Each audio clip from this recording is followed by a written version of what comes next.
The dust swirled around Eliza Carter's worn boots as she stood outside Holbrook's general store. Her fingers trembled, clutching a small gold band. The merciless Kansas sun beat down on the wooden boardwalk, and she could feel the eyes of passers-by boring into her back. A widow at 24, with nothing but the clothes on her back, and this single piece of gold that once promised forever. "Please, Amar." "Holbrook," she said quietly, pushing the ring across the counter. The storekeeper, a portly man with graying whiskers, barely glanced at it before shaking his head. "Ma'am, I already told you. Gold don't fill bellies around here. What folks need is strong backs for the harvest, not jewelry." He pushed the ring back toward her with a stubby finger. "You'd best try your luck elsewhere." Eliza's stomach clenched with hunger. She hadn't eaten properly in 3 days, not since she'd spent her last penny on a stale biscuit in the previous town. Pride had kept her from begging, but pride was becoming a luxury she could no longer afford. "Just a loaf of bread," she whispered. "Or some cornmeal. Anything."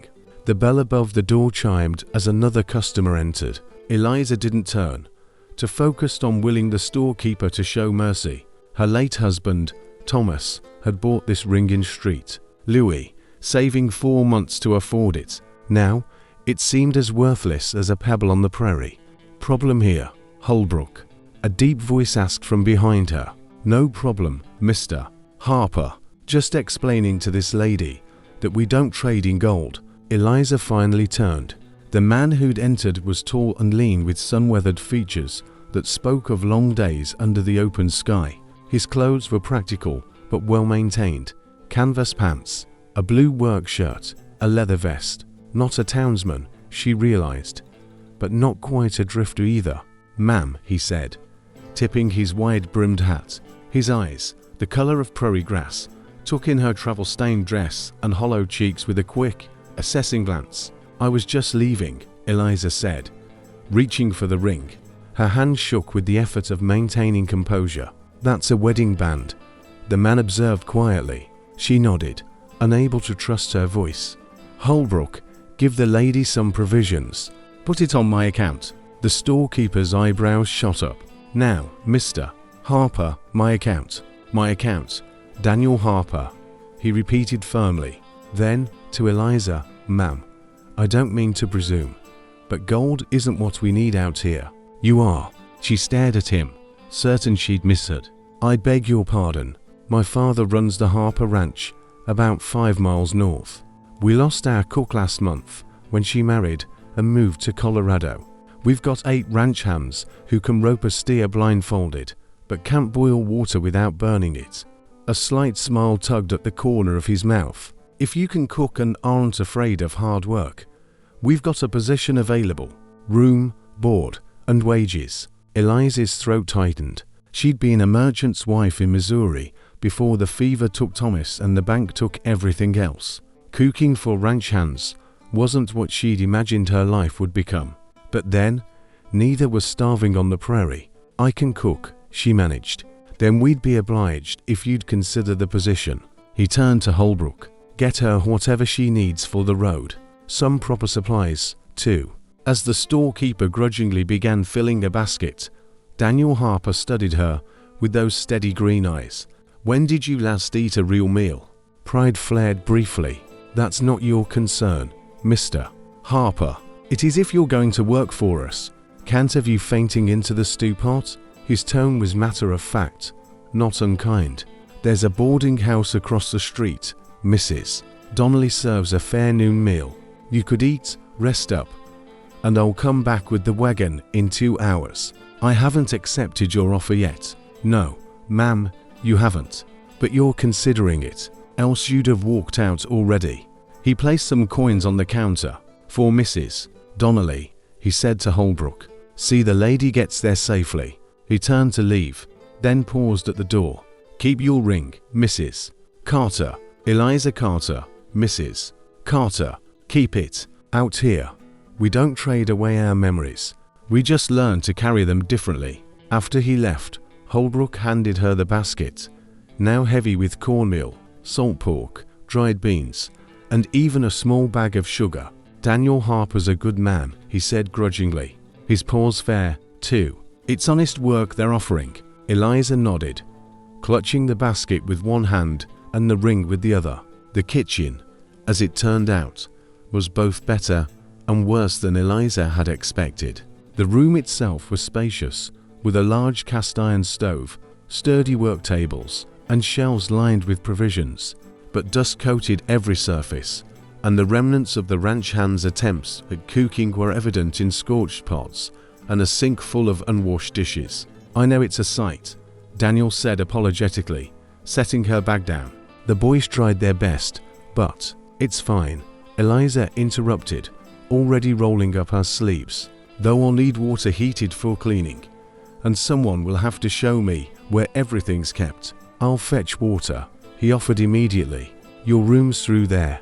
It's small, but it's private. Used to be the pantry before Ma had it converted." The room was indeed small but clean, with a narrow bed, a washstand, and a single window looking out toward the barn. Eliza set her few belongings on the bed and returned to face the disaster of a kitchen. "How many men am I cooking for?"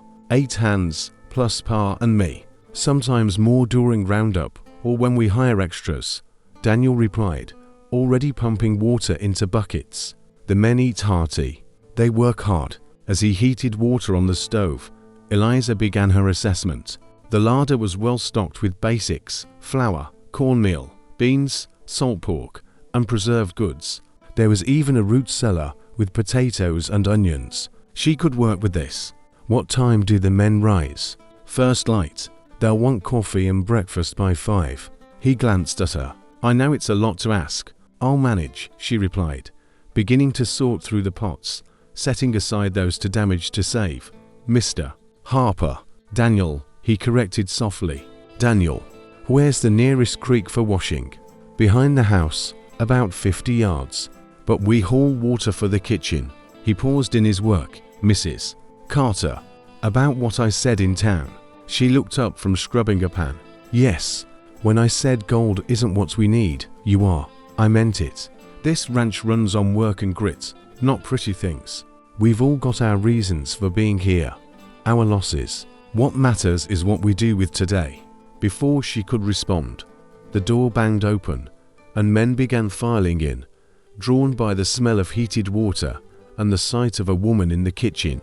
They were a rough-looking bunch, sunken-faced and dusty, ranging from a boy who couldn't be more than 17 to a grizzled man who might have been 60. "Boys," Daniel said firmly, "this is Mrs. Carter, our new cook. Mind your manners." They shuffled and muttered greetings, hats coming off in awkward deference. The youngest, tow-headed and freckled, blurted out, "Mum, does this mean no more of Hank's beans?" "Hey, now," protested a burly man with a thick mustache, presumably Hank. "My beans ain't that bad.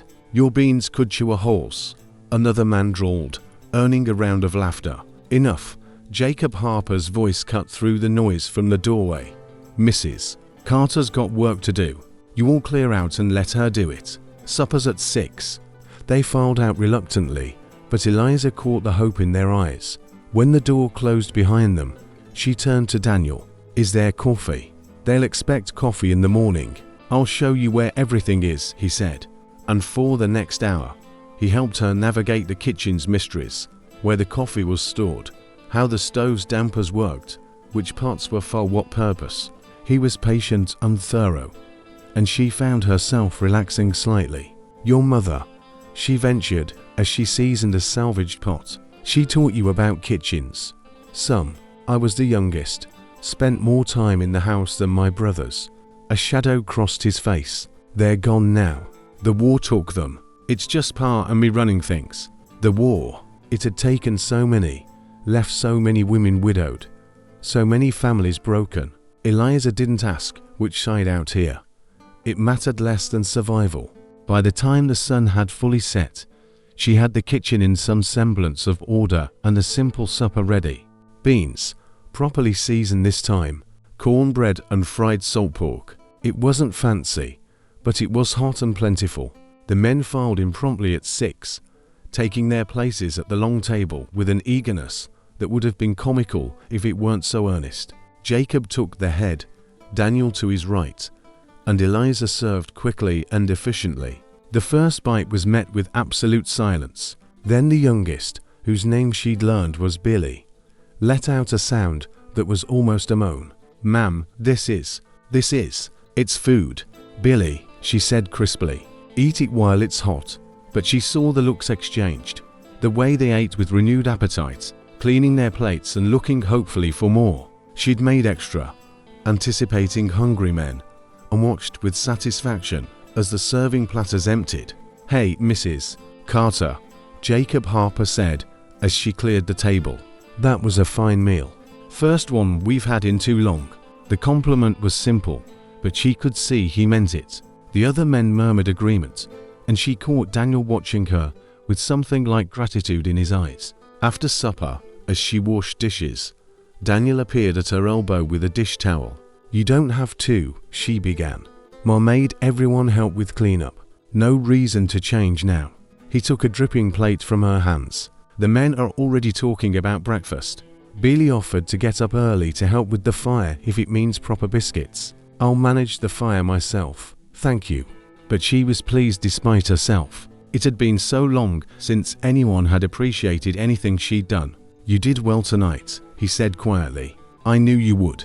You knew nothing about me except that I was desperate enough to trade my wedding ring for bread. I knew you still had pride in your bearing, even hungry. Knew you looked at that ring like it meant something more than gold. Knew you didn't beg even when begging might have worked." He set down the towel and met her eyes. "People reveal themselves in hard moments, Mrs. Carter. What I saw in that store was someone who'd bend, but not break."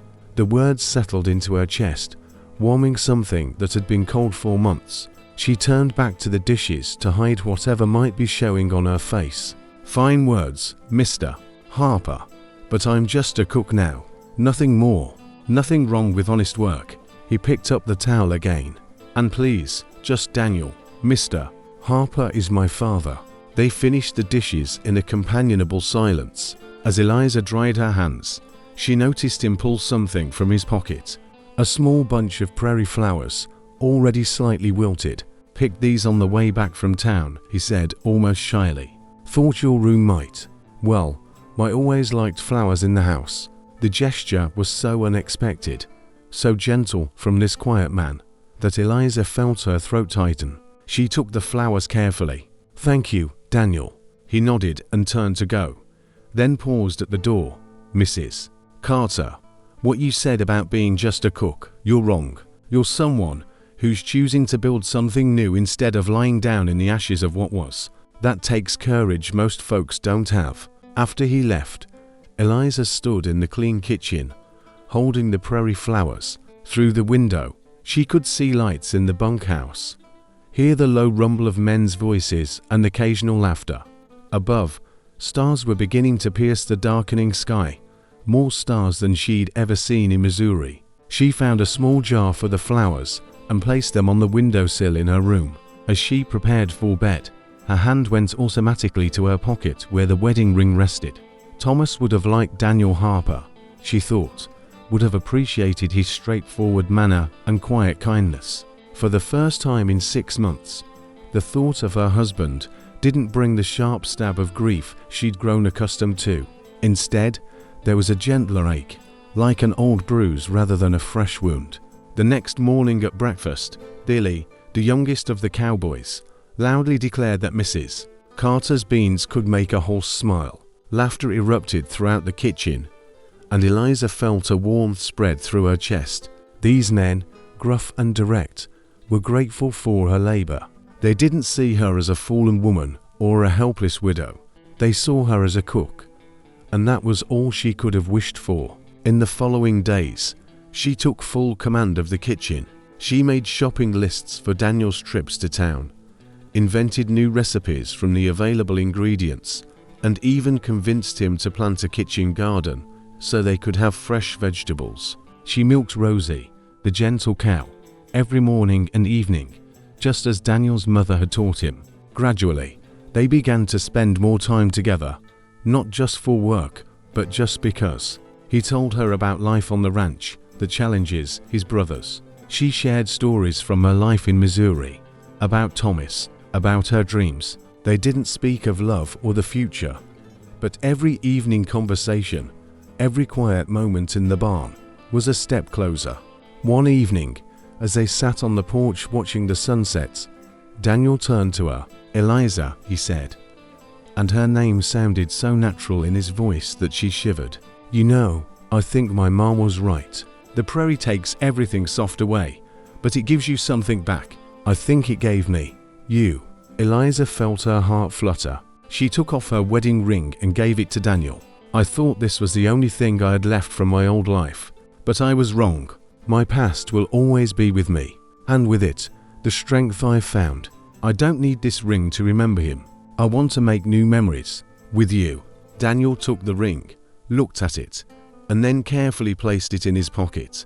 He took her hand, and it was a gentle and promising touch. "I'm not Thomas, Eliza, but I'll do everything to make you happy." "I know," she said, smiling, "and I'm not the woman I was in Missouri. This woman has found a new life, and it starts now, with you, here, on our prairie." They sat in silence, watching the sun dip below the horizon. Finally, Daniel stood. "Come on, Eliza, it's time to get back to the kitchen." She rose and walked with him, hand in hand, feeling as though she had finally found her home.